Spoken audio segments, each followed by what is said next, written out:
venue for the tournament is pools 7, 8, and 9 of the Mississippi River.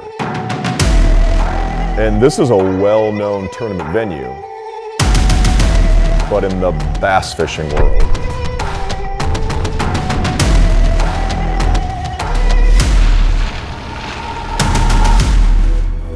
There are some local walleye tournaments, but never has the NWT visited these pools of the Mississippi River.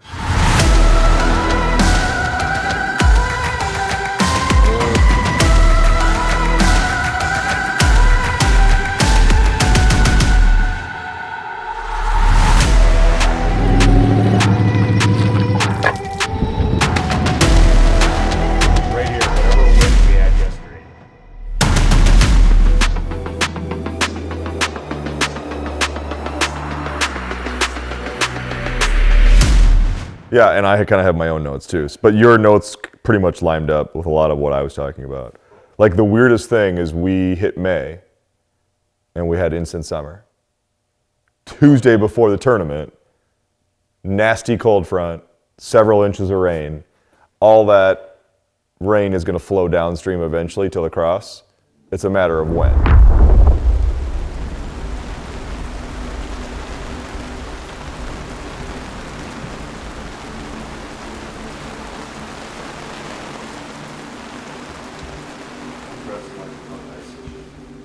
I have that Challenger insulated, so you can have your Willowcats are expensive. Water is really shallow. And the walleyes are not that big. Yeah. Yeah.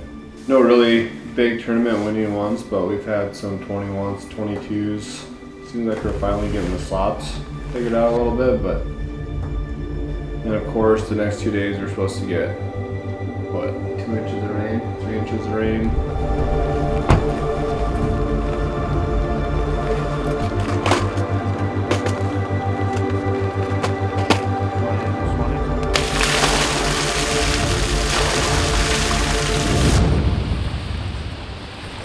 No cover for you, do it? No. Are you not strapping the cover? Oh, I don't. That thing's gonna be laying in the bottom of your boat. We're gonna go.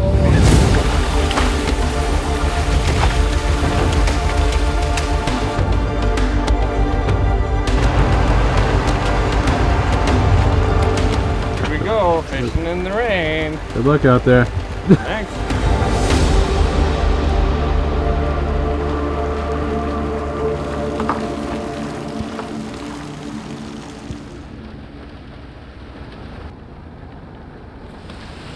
They're gonna be like, we just ran out.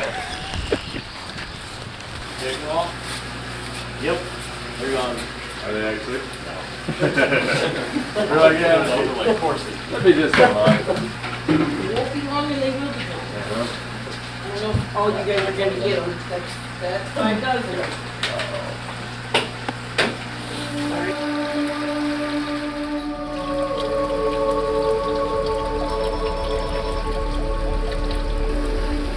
Where do you be? Thank you. You guys fishing together?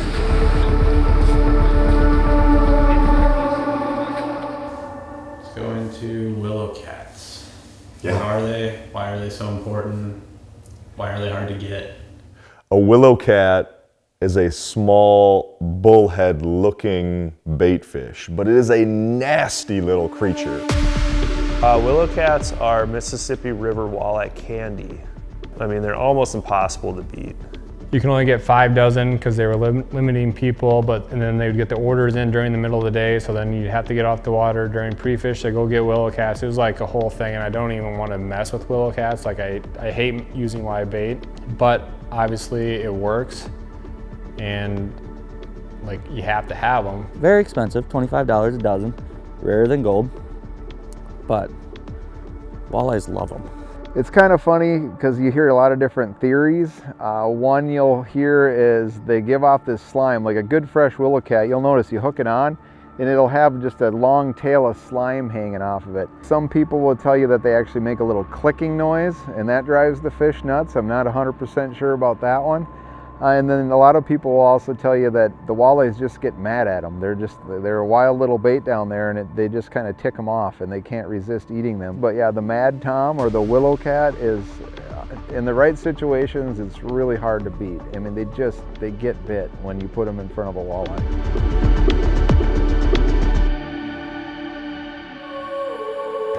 See what that's not no wake though. That's 100 feet off of that. Right. Yes, correct. And we're going to clarify that with you. Just as long as you're on this side of them, you're good. Yeah, okay.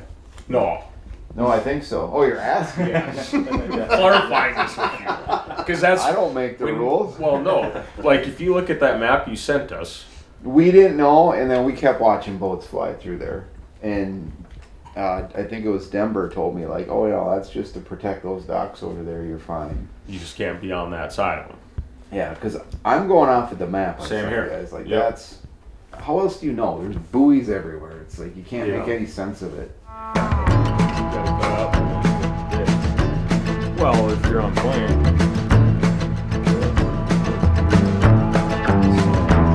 Here's the they go from the Mexican place to the pizza buffet to the shitter. This is where we went through. This is hands down the most disgusting place I've ever fished in 30 years, right there. My stomach's actually getting wheezy just thinking about it. Dusty Minky would have passed out. He would have been doing this or whatever he does. I'd love to see him change a diaper someday.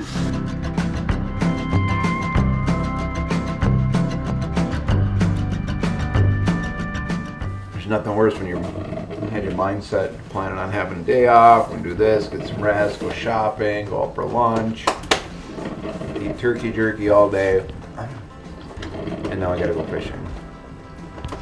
But no, it's all good. I do want to go out because there's like, as we get closer to the tournament here, it's like, oh my gosh, I gotta check this, I gotta check this. And so if we can get out for even a few hours, it'd be huge. So some of these owners would not like to know what we put in their fridges, I don't think. The one that got away. You're a lot tougher than me. Oh, that's obvious, but okay. Let's go out there for a little bit. Maybe that'll help make that decision. Huh? That's what I just did. You made yours. Yes, that's why I came in and said, I ain't going. All right, let me go make mine. My boat's so nice and dry. I hate getting everything all wet. I think we're gonna get wet tomorrow anyway, though. So.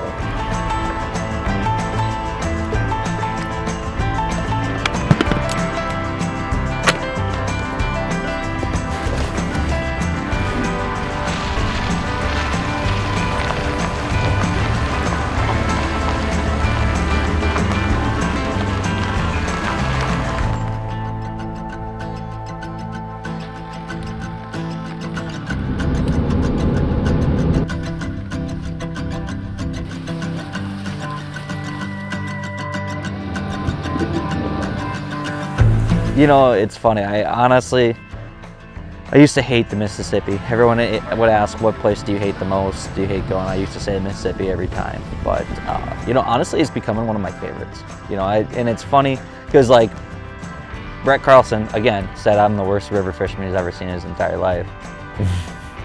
We've motivated Max. This week I got to prove Brett wrong. He didn't actually say it like that, but that's how I had motivation in my brain. I'm stabbing bait in the face because these little murder kittens hurt if you get stung. This is walleye candy. If you get stung by one, it's big time ouch. Like big time. Let's go, baby! Never give up! Lake Sharp, I mean, actually Mississippi River, I mean, everywhere I fished the last 3 weeks, people out there are like, oh, every fish can't be a 4 to 6 pounder. One of them could be. What is he doing eating this when it's as big as him? That's all I want to know.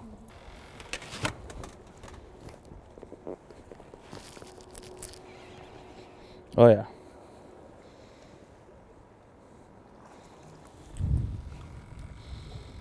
Okay.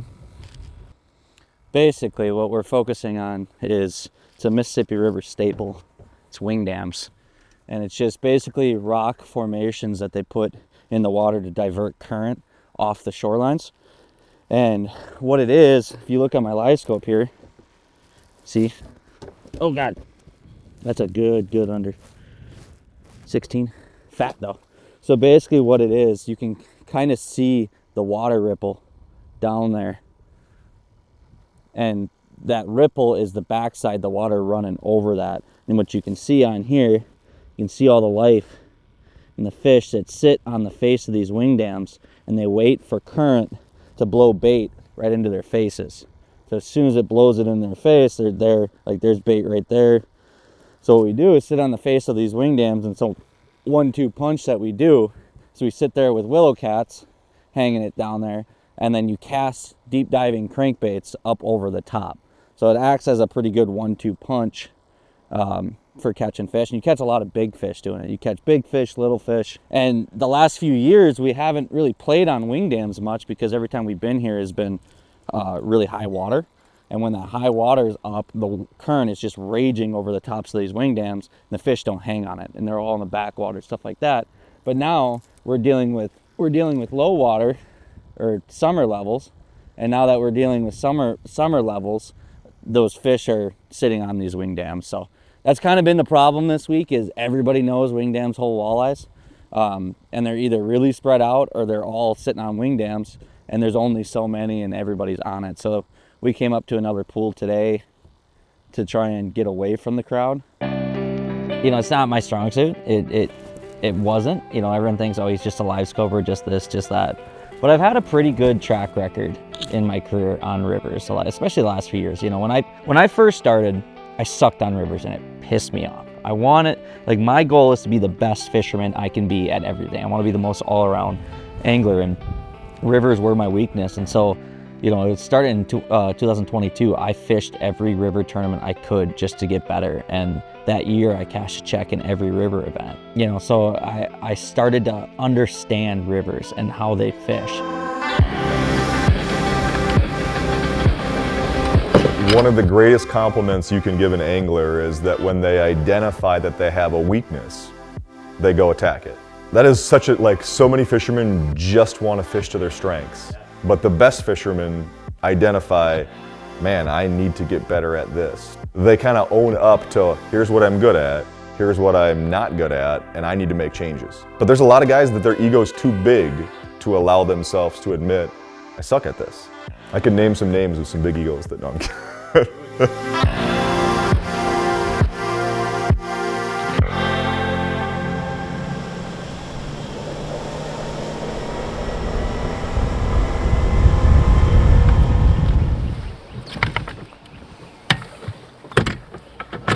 Tell me about the Mississippi River. The Mississippi River. Big. Very big. This is not like the Mississippi I fished last year. This is way different. This is actually the Mississippi. Last year we kind of got scot-free with fishing Lake Pepin. No lakes on this one. This is all river.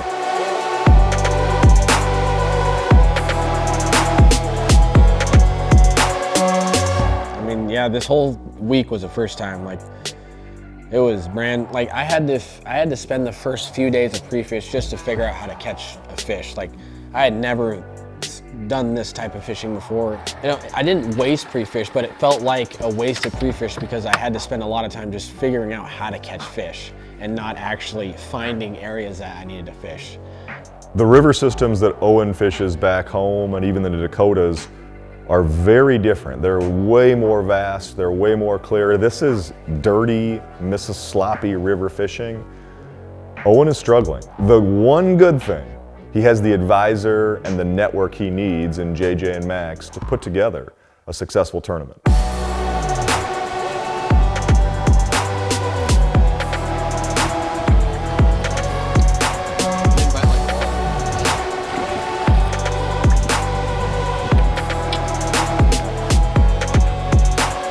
Barely.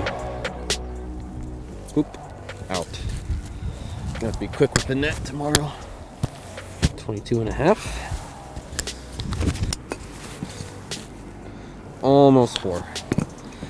3.9. If I get 2 of these over tomorrow, I'll be happy. Look at that. Old river walleye. Dang.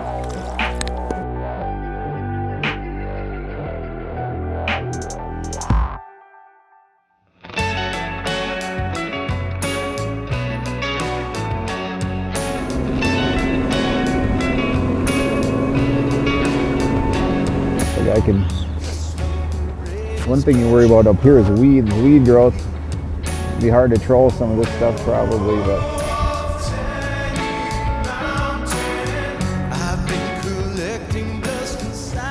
Oh man, you were supposed to leave those at home. I think it's a pike, ain't it? Oh yeah.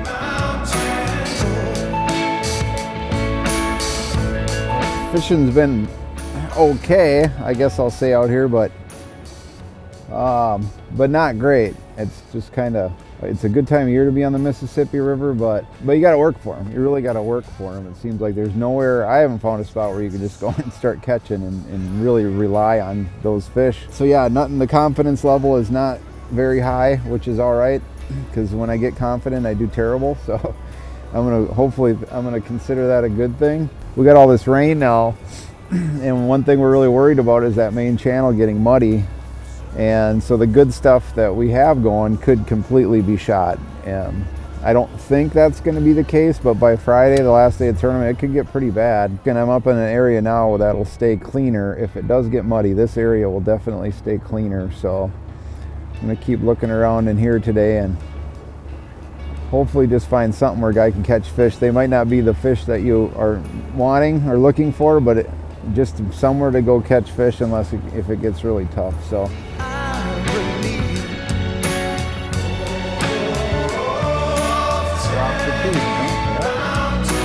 Weird. What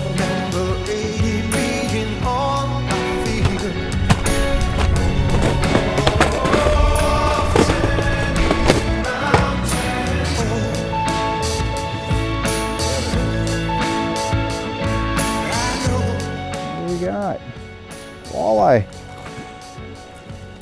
There goes my Willowcat swimming away. God dang it.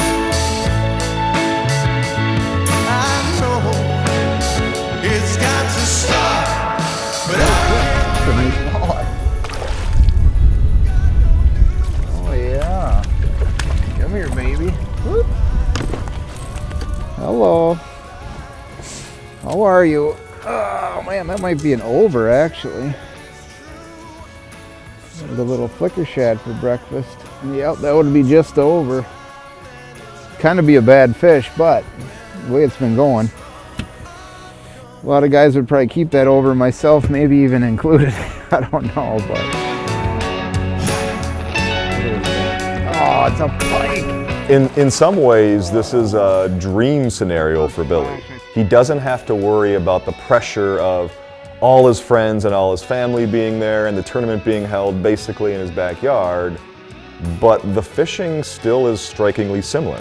He has no problem figuring out current scenes, eddies, rolling sand dunes, wing dams. Like, this is his wheelhouse without the pressure of being the local favorite. I guess historically I'm known as a river rat, so you know, not that I feel like I have an upper edge. I don't think there are too many of them with this group of guys. They're all so good, but it's just your comfort zone. You know, I felt good just going river fishing, especially this time of year. It's a lot of wing dam fishing and just fishing rock piles and backwater cuts and stuff. That's all stuff that I do all the time, you know, and especially this time of year. When I get home, I'll be doing a lot of that same stuff.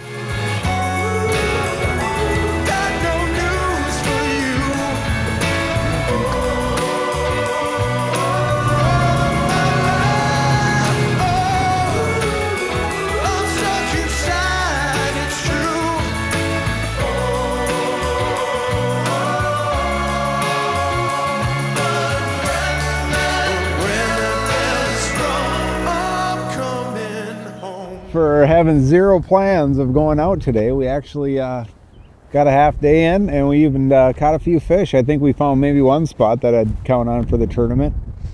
And checked off another spot off the list that I really wanted to get to, but I didn't think I was gonna have time to get to it, so we're getting close. See what happens. This one will be interesting as always, but just typical river fishing. You know, you gotta work for them here. They don't come easy, and starting to get the puzzle put together, I think. Missing a little spot there. Ugh. This place is eating boats up. What do you do? The water's so low, you know, it should definitely be higher for this time of year, but seen and heard a lot of bad stories this week, so everybody needs to cash a check, pay for everything we broke.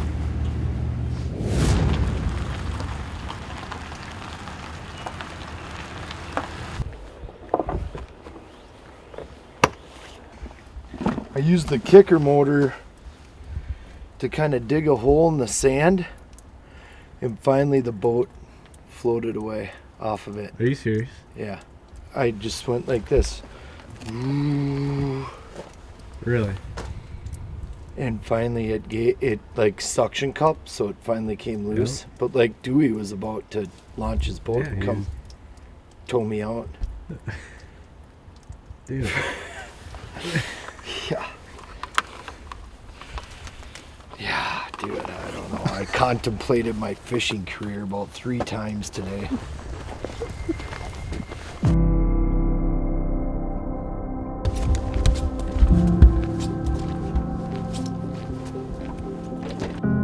Galen and Joe Cotta sat right there. Yeah, that's that was gonna be marker. Yeah. There are some bigger fish down in pool 9, but with the slot being 27, it's an extra risky gamble knowing locking down to 9 takes time, and the priority on this river system is always commercial traffic.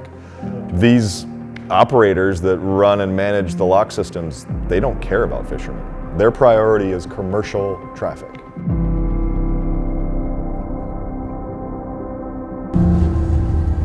I spent the first day on 8, caught him pretty decent. Then went to 9, caught him decent, but the wrong size. 9's the one with the weird slot, right? Yep. And then went to 7, 7, multiple days. By far the best catch rate, less people, but dealing with a barge sucks. Never done a lot of barge traffic. See, like, I don't know, I'd say on average like 3 to 4 of them a day, maybe 5.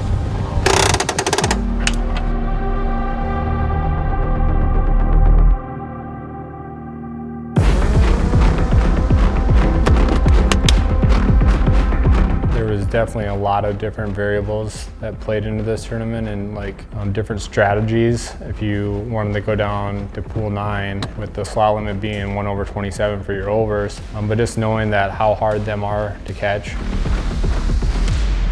I need to just get that out of my head, go catch try to catch 12 to 13 pounds a day, like maybe top 10. If you did 12 pounds a day, top 10, we got it. Just based off the pre-fish that I had, and so I'm like, I would be completely ecstatic with a 10th place finish.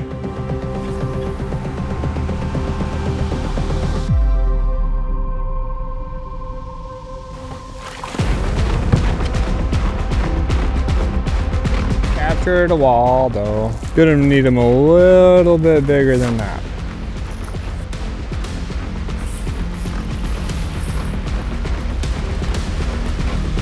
Real nice 14-incher. Tipping it. You really want to bow flip it. Don't want to lose this crankbait. We got an over.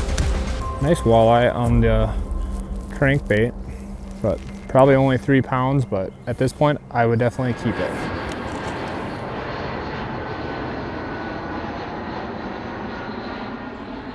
Never seen a beaver hotel with multiple levels.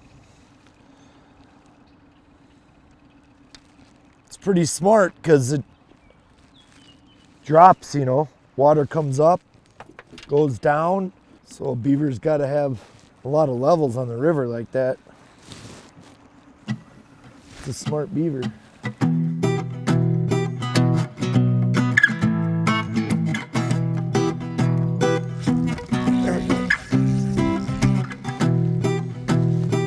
Yeah, everything looks good.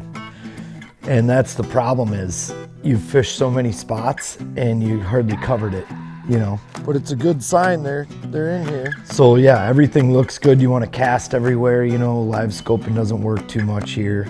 That's kind of why I like it too, you know, like everything that you look for and you catch a fish here and you just try to mimic it in another spot.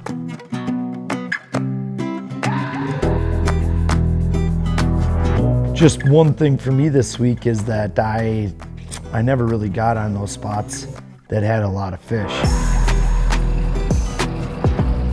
Try to get it. It was like one or two here, one there, you know, so I was kind of spot hopping.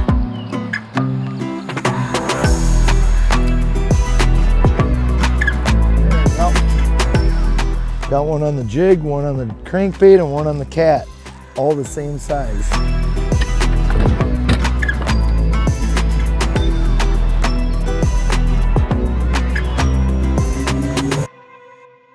Today's been the slowest day of practice, but found a spot that I could probably sit on the whole tournament if I just had a catch rate like in the first hour or two. The reality is we're not on tournament winning fish. Well, we are, but it would be like a perfect bag of 19 plus inchers and then a couple just small overs like 22s.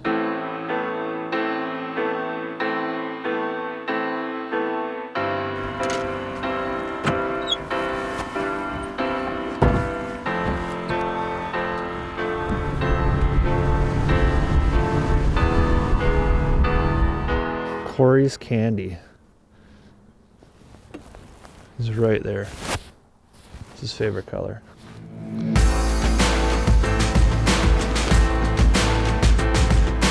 I figured out that you could basically make a cast on any wing dam and catch a 17 to 19 incher.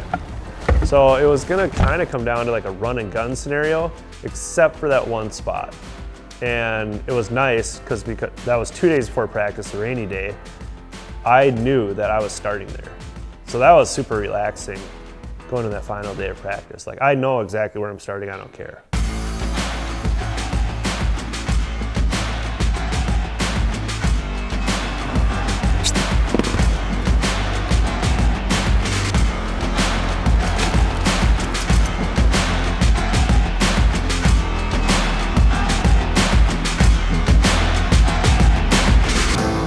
Practice is over for me. No tournament winning vibes.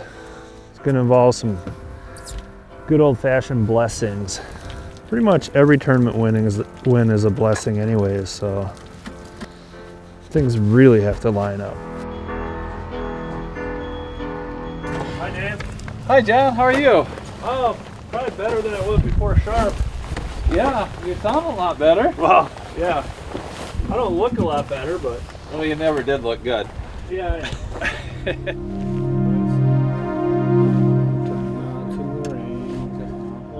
There's a lot of nervousness among the fishermen with this rule of no party fishing, and it was on everybody's mind. We knew it was going to be a no-call event, but there was also this party fishing rule that was kind of lingering. Think back to 2 years ago when Max won on the Sault Ste. Marie. There was controversy surrounding this as well. The question becomes, is it allowed for a pro to set the hook on a fish and then pass it over to a co-angler? So last year, the National Walleye Tour tried, you know, some very black and white rules, and it showed up in basically their limits. You know, 1 over, no calling, and that's how many we weighed. And so now this year we went back to larger limits and 2-person limits. But there was some anxiousness, some anxiety around the fact that like, whoa, my co-angler might have to catch an over for me to weigh 2 overs. The NWT didn't make an official ruling on this. Nobody really knew, like, whose fish is it? Like, do you have to be holding on to the rod when the fish bites? Can I hand you a rod? Can I set the hook and hand you a rod? Over the course of the last week, I had a conversation with a policy officer in the state of Wisconsin who writes the policy and references it to the COs on the water.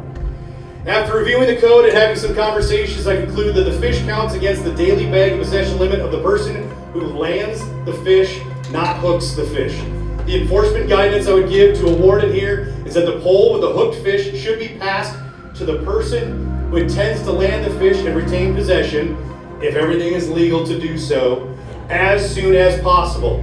Once all this confusion has been aired, we have a sense of clarity, and with that clarity comes a sense of relief. At the rules meeting, you find out what boat number you get. And in some tournaments, that's not that big of a deal. But in this tournament, it can be everything. You will literally see guys leave that meeting elated because they got a boat number 1 through 10. On the other hand, if you got one of the last boat numbers, you're depressed and you're trying to scramble to put together okay, if spots 1, 2, and 3 are covered up, where do I go for 4 and 5? Because time is of the essence, especially if you choose to lock. My plan for the tournament was to go start at my starting spot and then look at barge traffic and call the lock master, make sure the first flight of boats and all the boats went through, and then I'm heading to pool 7 to cast crankbaits on wing dams. That's not how it went down. And that is not how it went down at all.